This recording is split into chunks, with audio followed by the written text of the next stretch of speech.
All right, well, I hope it's working. Yeah, it's working. All right, so let's talk about this here propeller. So we watched a little video about wood props.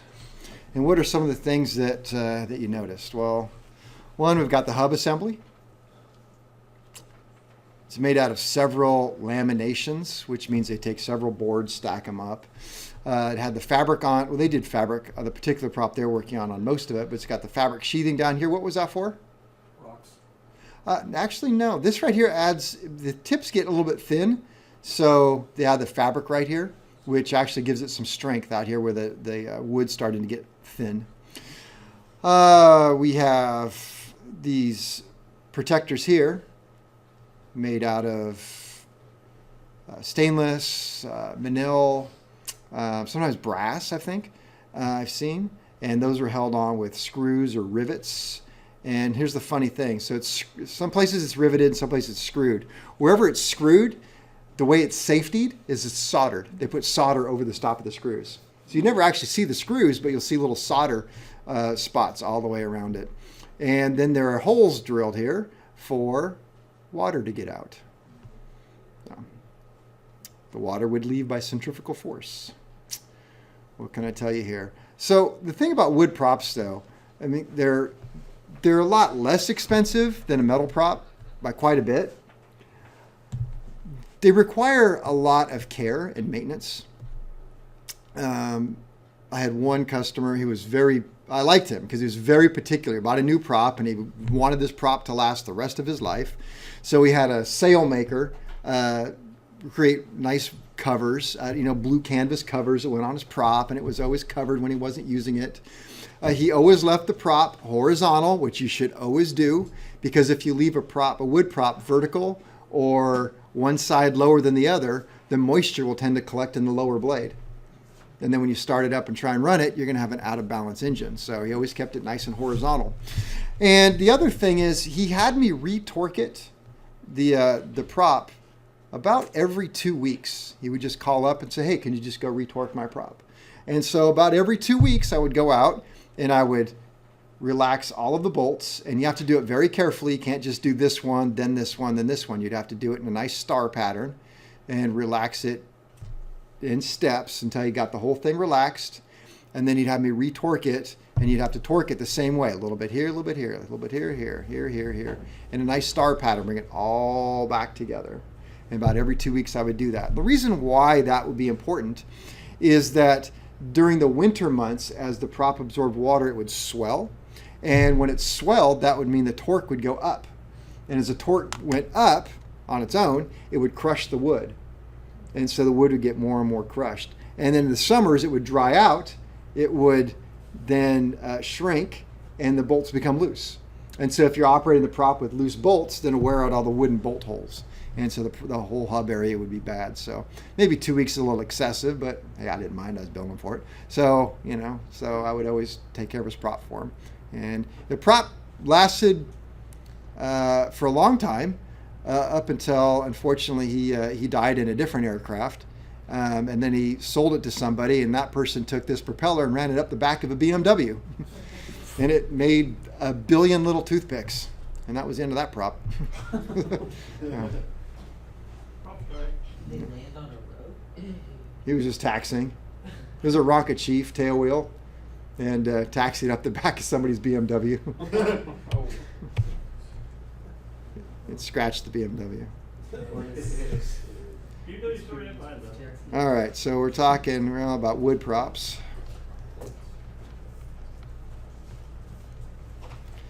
So originally,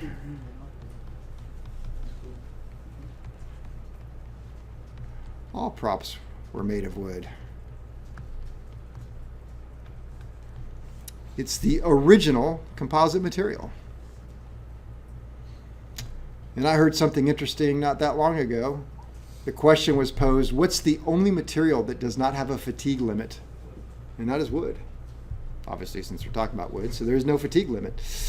Made of several laminations.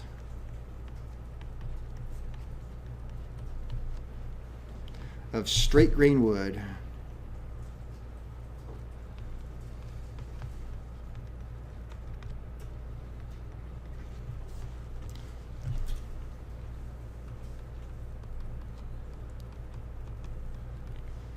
Finished to correct size and shape.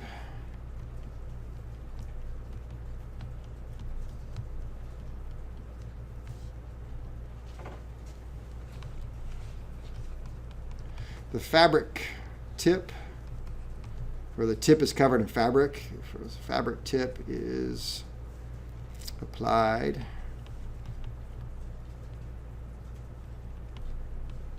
to outboard 12 to 15 inches. And why is that there? Keeps the varnish from sliding off, right?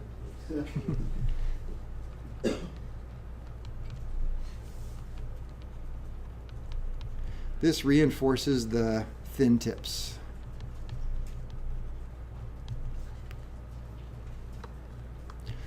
Then it is varnished. And that's something else that you have to do on propellers, wood propellers, is revarnish them. But you have to be very careful about how you varnish it. Because if you get a little bit too much varnish on blade 1 and not enough varnish on blade 2, you have an out of balance prop. So you have to be really careful, and I'd highly recommend actually doing a static balance after you varnish it. And if you have one blade that's a little heavier than the other, now what do you do?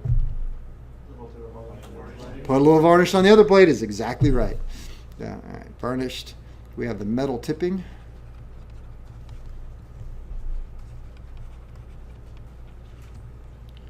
It's applied to the leading edge.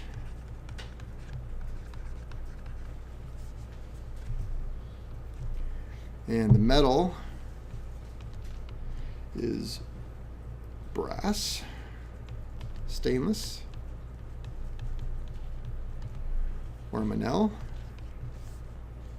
And what is that there for? Wow. Rocks. Yes, rocks and such. Protects the leading edge.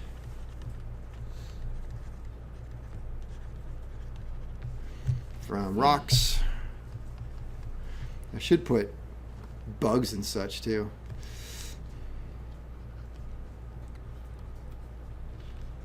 This metal is attached, not the prop, the metal. How do you attach a prop? Well, Kevin said you attach the prop with screws and rivets. Are attached with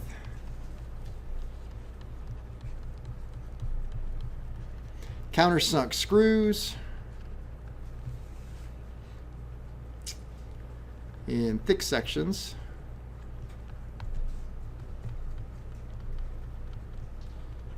And rivets in thin sections.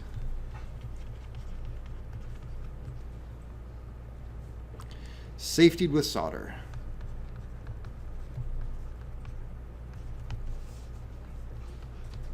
Even the rivets? You don't have to safety rivet because they're bucked on both sides. They don't come out. But the screw could back out. So. Hey Kevin, I have a silly question. Maybe it's for Prince. I'm probably going to give you a silly answer, but go ahead. You know the First World War, I wasn't there, but Air Force planes were shooting machine guns through a propeller. yes. How would that work? Well, actually, it worked. The props only lasted a couple minutes. They would just shoot it, and then before you they really put a lot of pitch in the first few. They actually timed it. So they had it. Yeah, that's what I'm saying.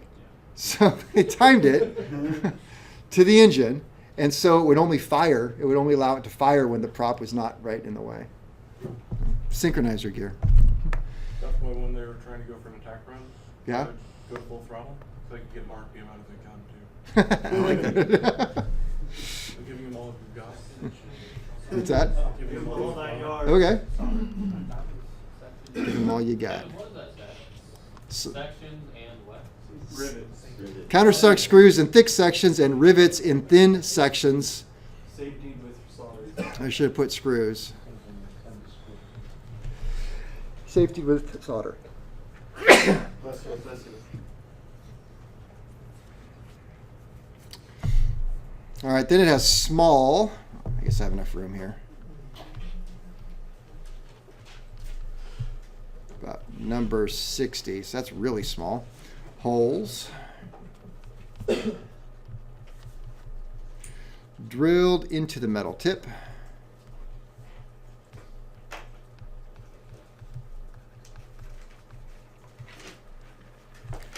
To allow moisture to escape.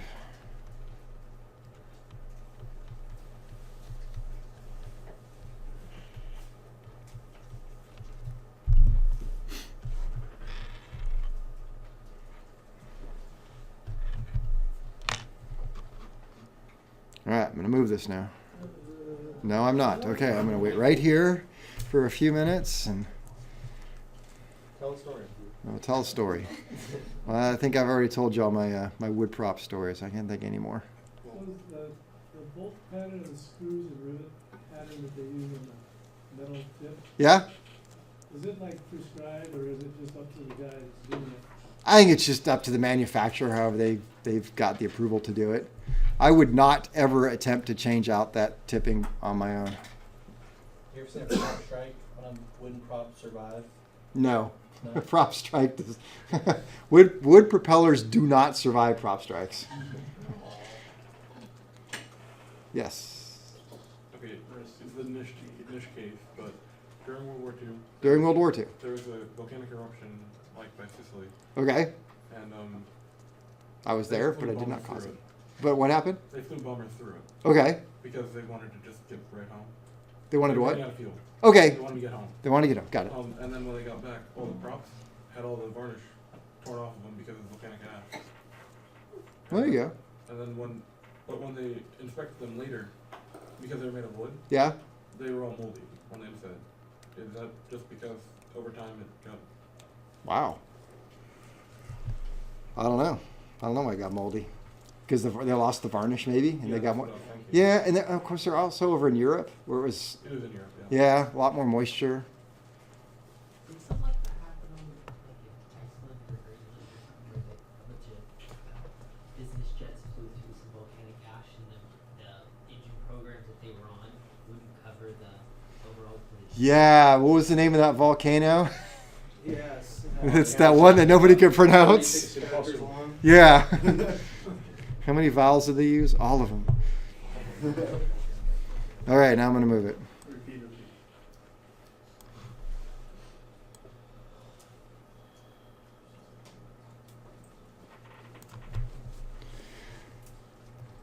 All right. So yeah, when you're inspecting an aircraft with a wood propeller, I always like to back off the bolts and retorque it, and use the lower end torque. And you have to inspect all the bolt holes to make sure that they're not elongated and don't have any cracks in there. All right, metal props.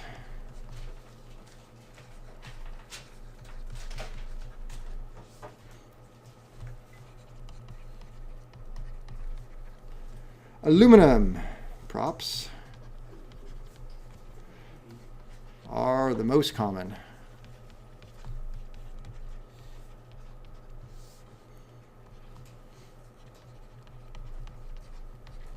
Now let's look at some of the benefits of metal props.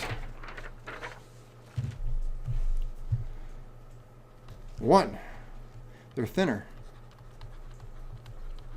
because they can be. That means you can make a more efficient airfoil.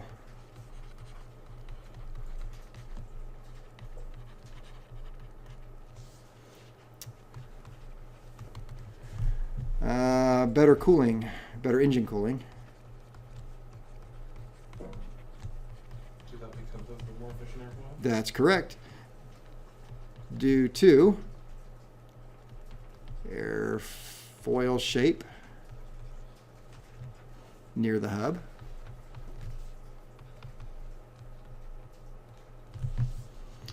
And less maintenance.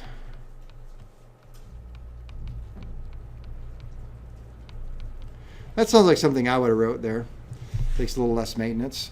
What would be a benefit to a wood prop over a metal prop? Cheaper.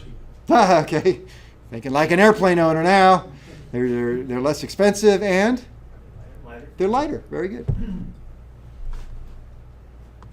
Probably, I write less maintenance, and I worry about that because fixed pitch props, why they really are just neglected. It's kind of like, hey, if it's on there and it spins okay, just leave it alone. And talking to a prop guy not that long ago, he said, it's really not that uncommon for a prop that hasn't had abuse, but just been used like a normal everyday prop, that the airfoils it gets a twist in it. The airfoils get inefficient. And he said of course he was trying to sell me a prop overhaul. Talked to some owners that say, hey, just having the prop overhauled increased their speed. There's also, while I'm thinking about it, stress cracking actually builds up on the surface. And so when props are overhauled, they actually grind off a section of the surface to remove the surface cracking. It's microscopic on there. Let's see.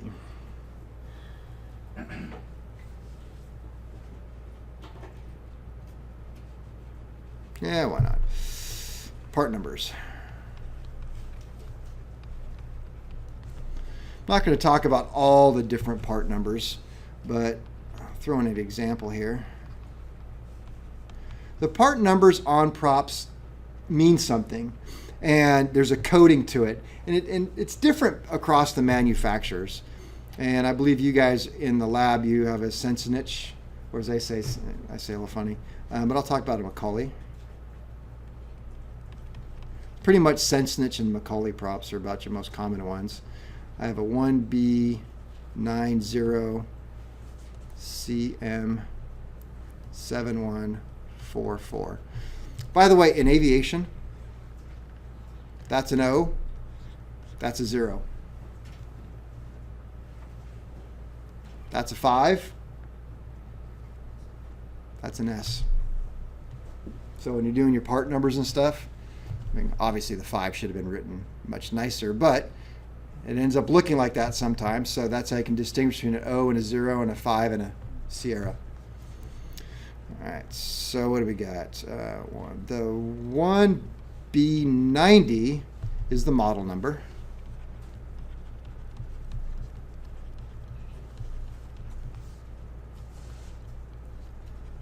CM designates the style.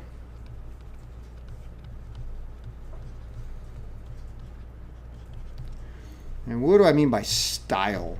So within the 1B90 series, they would have a CM, and they would have different styles. So that could designate the type of mounting flange. Some aircraft are going to require, well, the engine itself, the hub is they're different. So it's what size flange do you have on the propeller? How far does it have to be spaced out? Some propellers have a built-in spacer to get the prop out further away from the engine for cowling and stuff. So that all designates that. And you can have a tip style, different style tips that they would make. The 71 is the diameter.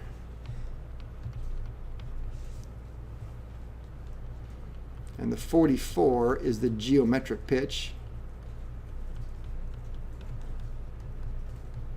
Not the blade angle, but the geometric pitch at where? 75% station. Or radius.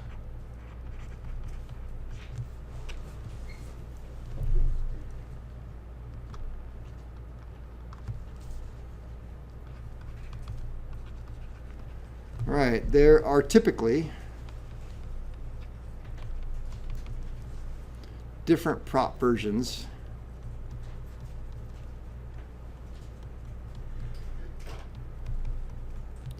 allowed for each aircraft.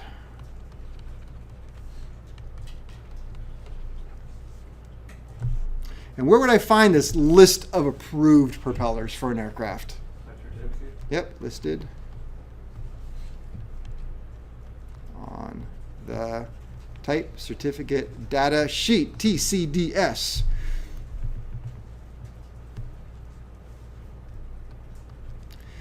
And then with each version, there is a static tolerance reference. So within each version, there is a static RPM tolerance. And what is that static RPM? What does that tell me again? Why do I care about that? To see if your engine's making the proper horsepower. There we go. Just check proper horsepower. So let's take a look. Hey, metal prop. What do you know? What's color tipping for? Hold the paint on. Yeah. Safety. Don't forget that. I told you otherwise. All right, so here's a type certificate data sheet off of a Cessna 150. Would this be your data sheet? No, it's not actually. This is public record, so it's not like I have to own a plane to look it up. It's just a simple little plane. By the way, if I wanted to look up Cessna 150 type certificate data sheet, and I go to the federal government website and I look up Cessna, I'm going to get something called an F-150. That is not a Ford, but everything will look the same, but there's a little F in front of the 150. And this is one of those cases where mechanics tend to, I don't know what the F's all about, but it's definitely a 150. I'm good to go, right? Anybody care to guess what the F is? French. It's a French-made 150. So, and that's the only thing you're going to get in Cessna. It's like, why am I only getting French-made Cessna 150s? What is that, the Reims? No, because who owns Cessna now? Next one. Textron. So you have to look up Textron. You go, oh, there's a Cessna 150. So if you look up Textron, now I can get a 150 proper, which is just a 150. So this particular sheet that I pulled up here, it's for model 150, the plain one, A, B, and C models. And so it tells me right here, this is a type certificate data sheet. And I just pulled this page. This goes all the way through. If you can see up here, they have the H, J, K, it's all of them. And at some point, it's going to say applicable to all models, and it goes on quite lengthy here. But I have, let's say, a 150 or an A, B, or C model, and I want to know what options for engines do I have? And my option is I can have a Continental O200A, or I can have Hey, you can have any engine you want as long as it's Continental 200A. The fuel, minimum grade, 8087. Where am I going to get that? No. I have no idea. Engine limits for all operations, 2750 RPM. What does that mean? That's my red line right there. And how many horsepower did I get? 100. Okay, so here's the propellers. So I can get a Sensenich 69CK, a Macaulay 1A100 MCM, or I can get a Macaulay 1A101 DCM. And so let's say I have the Sensenich. We'll just look at that one. Diameter, not over 69 inches, not under 67.5. So if I was going to buy a brand new propeller, I'd buy a 69 inch. And then if I ran into a BMW a little bit, I could have had some tip damage. I could take it to a prop shop. They could cut down the tips a little bit. So I could lose a little bit of end to it. Static RPM at maximum permissible throttle setting. In other words, I'm going to put my feet on the brakes. I'm going to go max power. It's got to be somewhere between 2470 and 2320. That's a pretty narrow range. Now notice it doesn't tell me anything about the pitch or the angles. It just tells me I got 69 CK. It doesn't say 69 CK. Well, there's the diameter here on this one. Here's Macaulay. We were talking about Macaulay a minute ago. So same thing, 69 to 67. It does not have the rest of it here. Like in our example, we had a 7144. Doesn't have anything on here, right? In this case, it would be, we know that it would be a 69 if it was a full-length prop. So it can be somewhere between 69 and 71, but there's no pitch information. Why not? Because it only has one engine? Not because it has one engine. I mean, like, there's only one option for it. No, it's because it's left open. I take that as being wide open. I just have to have a 1A100 MCM. What is my length? 69 inches. Right? So thinking about writing this type certificate data sheet, I would not want to put 1A100 MCM 69 or 68.9 or 68.8 or 68.7. You see what I'm saying? So they just told you right here that the length has to be between these two, but what about the pitch information? It's completely left out. So I can have any pitch I want? Technically, as long as that pitch gives me at static RPM. Exactly. So I can have any pitch and length I want as long as the length is between 69 and 67.5, and at static RPM I get between 2475 and 2375 RPM. Got it? Yeah. What is the last prop? I guess the pitch angle is then much different because they almost look exactly the same, the two Macaulay, but the RPM is quite different. Yeah, I'd have to look up exactly what's the difference between a DCM and an MCM. And it's whatever that is the difference. Why the lengths are the same, but this changes dramatically. And I don't know the props well enough to know what that particular one is. So the style varies the amount of RPM they can handle? Apparently, yeah. That's what I'm seeing right here. That's how it's type certificated. Static, a fixed pitch and constant speed. What's that now? Might be a fixed pitch and a constant speed. It is not. Constant speed will not say that. Constant speed's adjusted to go to red line. And I don't even think that Plus, look at the weight. Same weight. the 150 would not be even. Yeah, 150. That's good thinking, though. I don't want to dog him out. The guy's thinking. He's thinking outside the box. I appreciate that. You know? So, no, I don't know. It's just a different style. I'd have to look up what that is. And honestly, in my experience, it's like almost all the time it's going to be like this one. You know, it's like the options were never selected. It's almost always one particular one. I've never heard about Sensitive before today. The only two I was familiar was Hartzell and Macaulay. Okay. From your experience, It's the three. Sensenich.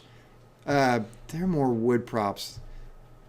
And then Macaulay, and then all different 172s I flew were mostly Hartzell. So when I talked with Tyler earlier on, he said no, that's kind of the prop he knows very well. Yeah. I'm just curious, out of your experience. just depends on the airplane. Okay. If it's fixed pitch, then it's Sensenich. Well, actually, I think the 172s are more Macaulay's, and definitely wood is Sensenich. So it's just, whatever. Back to this though, there's a good chance that there's something else in here that says something to the fact that, and I'm not saying it is this, but you have to always dig deeper, and it could say something to the effect of if you've got a seaplane or some other thing that item number 3 is required. And so this could be another setup. I don't know. I didn't dig that deep into this one. I'm like, there we go. So now Where you would you get that information. Yeah. Just keep going. Just keep going in these pages. This is just in this document? yeah. But this isn't the document. I just did a screenshot of a document and threw it into PowerPoint. So it's not like I've got it pulled up. We can keep going through it. At least I don't think. Nope, I don't. It was just this, because this isn't that class. This is the prop class. So you're going to get a whole bunch of this later on, second year. But now you've at least are aware of the type certificate data sheet and what it's going to look like for the engines and propeller limits. And I keep talking about static and looking it up, and there you go. So one of the things I did on my plane is I wanted it to go faster. And so if I want it to go faster, the first thing that I should have done is not bought a 150. But anyway, so go out and do a static RPM check, and I get a static RPM check. What is the very next thing I should do? Go for me. Have a beer and go flying? What did you say? Do a mag check. No. Static RPM is wide open throttle. And let's say I come up with, let's see, 2400. That's right about in the middle.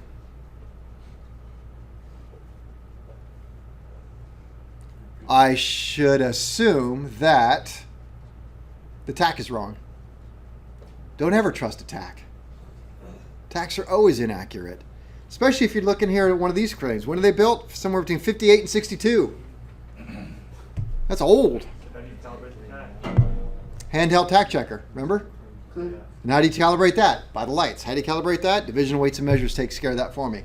So always assume that your tack is bad. So I did that, but I also had a handheld tack checker, and I verified my tack was actually accurate. So I get something around the neighborhood of 2,400 RPM. All right. Now I'm thinking about, okay, I want to go faster. As I give it more pitch to go faster, am I going to get closer to 2470 or closer to 2320? 2320. All right. So given that, then I can figure out I can figure out kind of what it's going to take to get there and what that pitch change will buy me as far as speed. And it was really next to nothing. So anyway, but you can kind of figure that out. So the difference between these, if I want a climb prop, am I going to be 2320 or am I going to be 2470? 2470, the faster. So a climb prop is going to have higher RPM. If I want cruise, I'm going to go 2320. All right. I found a little something on the MCM and DCM. Okay, let's hear that. It says the MCM is used for 150s that use a forward spacer that fits on the crankshaft flange with longer bolts. Okay. The DCM has enlarged holes on the backside and fits right onto the crankshaft flange. Yeah, but I wonder why the massive difference in static RPM. Yeah, I know. I was looking for that. It's the only thing I found at the moment. And I have to look at the notes. Huh? More stress handling on the longer bolts. Yeah, but that wouldn't.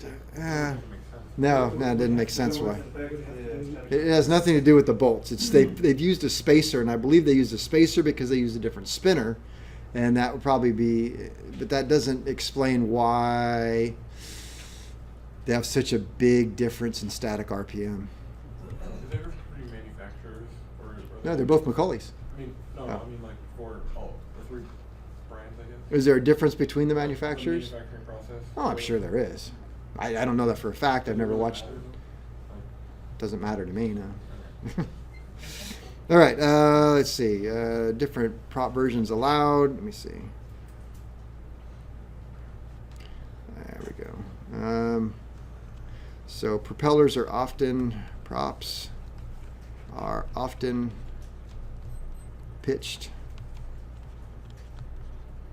by about 2-inch difference.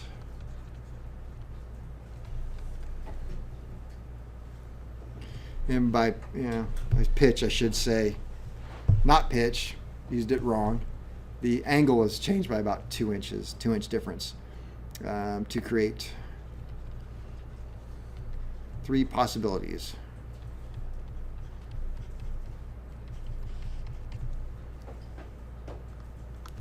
So we could have a climb prop,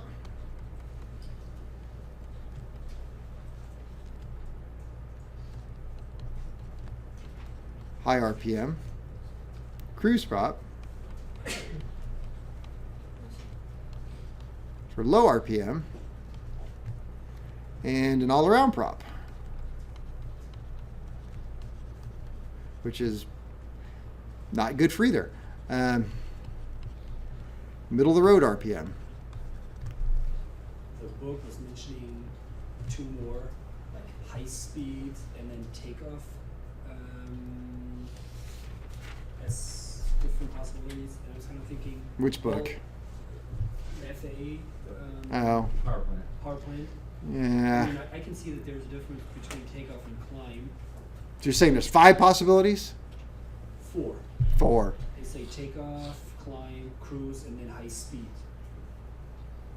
Okay.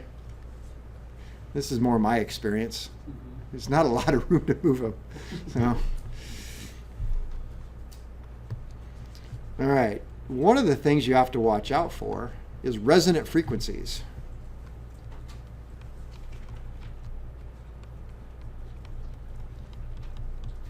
And this does tend to happen with metal propellers.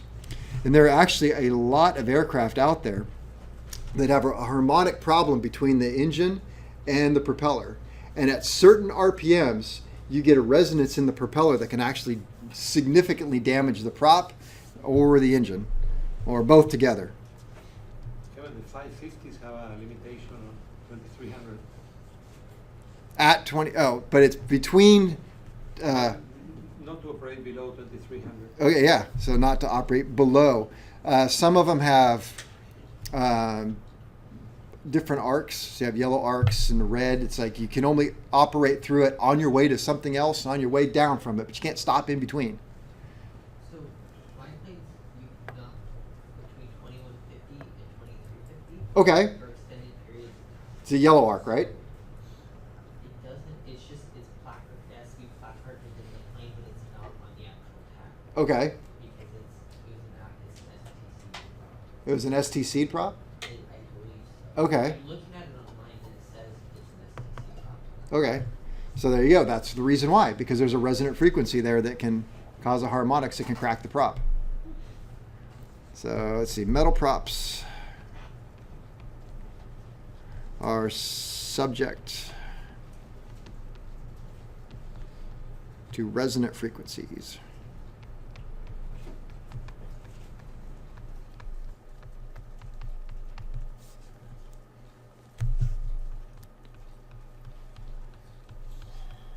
Resonant mechanical forces may cause excessive vibration and may even lead to the loss of the aircraft or prop.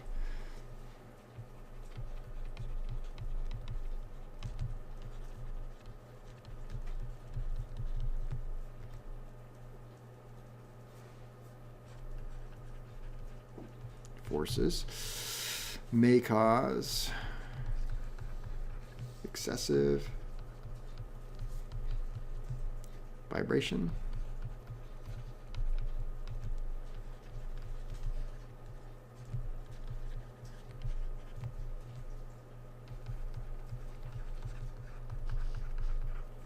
I wrote loss of aircraft, but really you could actually lose the tips on them. So to counteract that, some engine propeller combinations have range restrictions. And while you're writing and catching up, this reminds me of a story. One of my students who graduated not that long ago, you guys know Ruben, ever met him? He works for Reach now, but he's a retired sheriff's officer for Sacramento County. He actually was in their helicopter program. So he's a high-time pilot. The guy knows his stuff, CFI, all that kind of stuff. And he had an airplane that he had bought, and he had a load of people in it. I wish he was here to tell the story. Had a load of people in the airplane. It was a 182 or something along that size. And flying up over the mountains, and he developed a really bad oil leak. And so the oil starts coming out of the cowling, and it's covering the windshield to the point where he can't see anymore.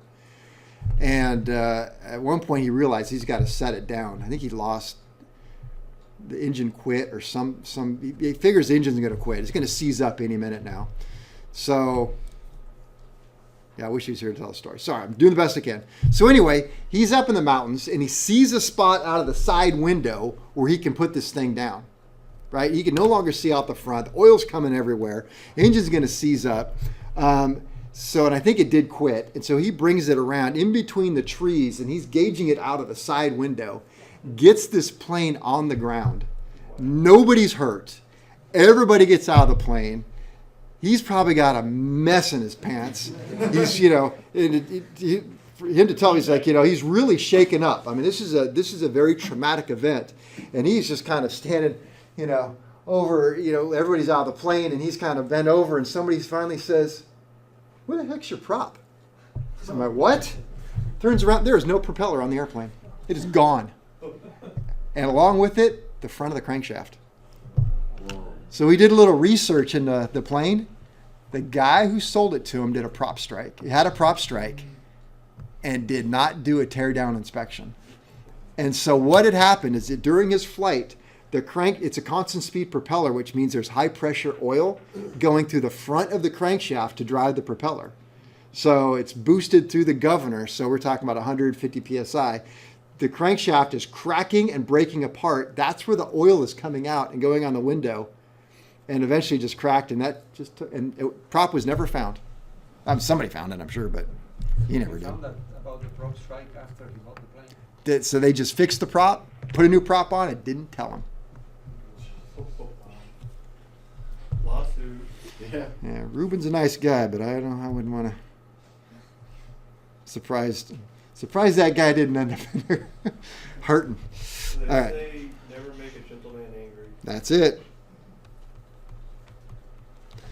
They also say dig a hole ahead of time. Yeah. Because if you dig a hole after the fact, somebody else comes along, then you got to dig 2 holes. Pretty soon you're sitting there digging holes all dang day. What movie's that from? Guys are uncultured. What's that? As a casino? You got it. It's the opening of a casino, isn't it? Yeah. I don't recommend you watch that movie, even though I really like it. I really like that movie. Anyway, back to this. So some engine propeller combinations have RPM range restrictions.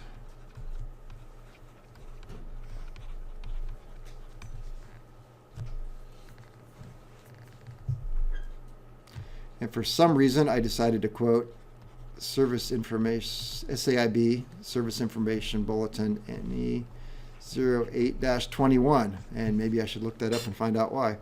I think it's because this one is example. Oops. Example. Avoid continuous operation between 2,000 and 2,250 RPM. Like, that's just an example. What was yours, Tyler? 2150 to 2350. 2150 to 2350. So his airplane is placarded that. Don't operate it there. Why? Because you're just getting resonant frequencies that are messing with everything. Let's see. May mandate the installation of a colored arc on the tack.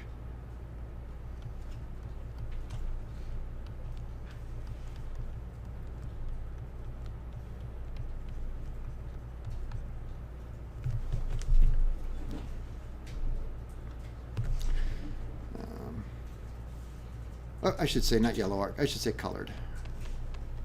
Colored arc. And I'll tell you why. Because this way I'll say yellow arc for caution.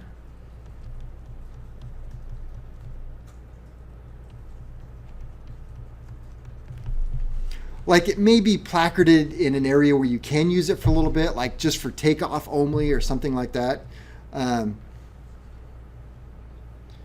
It may have a red arc for critical vibration.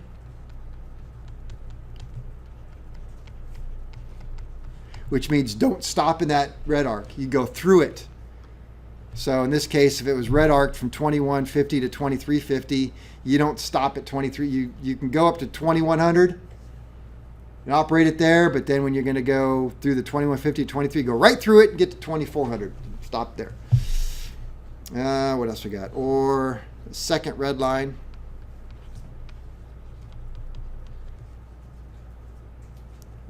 For max RPM. Oh,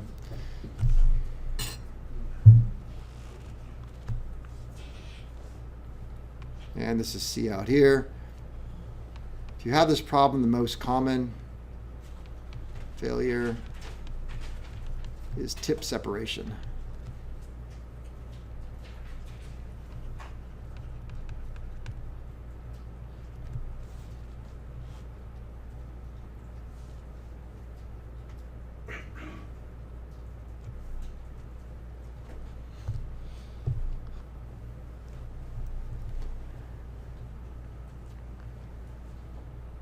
We're going to talk a little bit later about maintenance on propellers and what we have to do to keep them in good shape.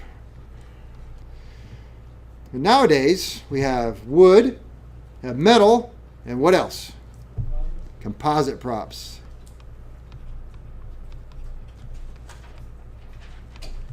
I'm losing Justin. Too much writing tonight? Yeah. This is hurt. Hey, I'm abbreviating props. At least you're not writing propellers, you know? I'm abbreviating with W's and all sorts of stuff. That's why I have the keyboard. All right, several companies. I suppose I could learn to make my notes a lot shorter. I don't have to write several companies or manufacturing. Several companies are... Interesting. My notes say several companies are not manufacturing composite propellers. That is not what I want to say. That word doesn't go there. Several companies are manufacturing.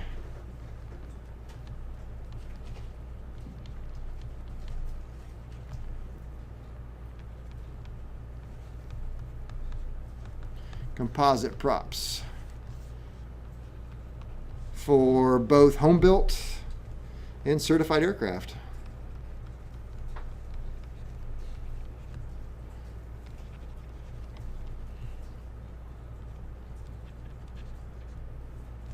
I'll say experimental. What do we got here? So here's some of our different composite props. What airplane's that? Cessna 160 Skycatcher. Skycatcher? It's like a 160. Not a dream catcher. I think it's a 161.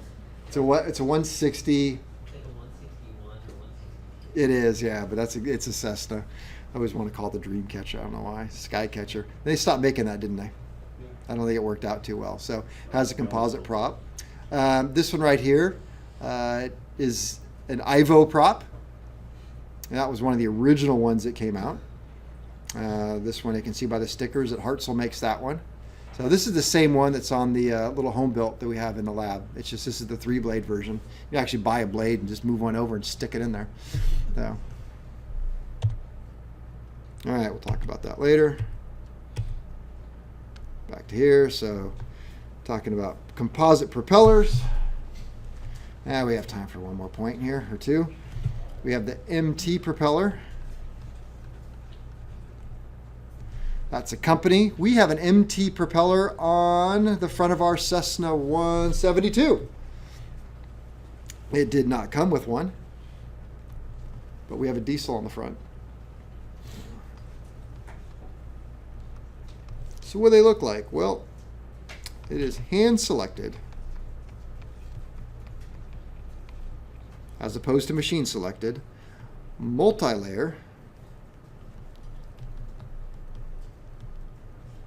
laminated,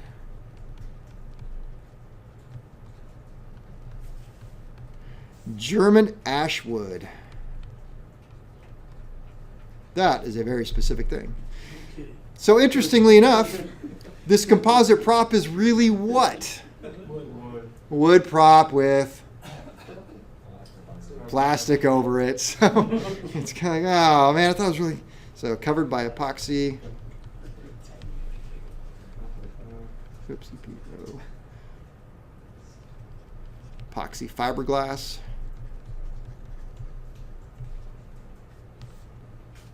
Sealed by urethane paint. And see, I won't write that just for Justin. So kind. With the leading edge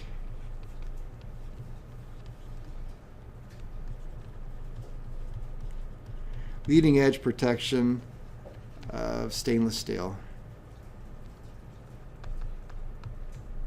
What does that sound like? Sounds like a wood prop to me. Yeah. Wood prop with the lamination. Yeah, it does, doesn't it? All right, so that's what you got. The wood prop anyways. What's that? So, anyway, there we go. That's a good place to stop for the night.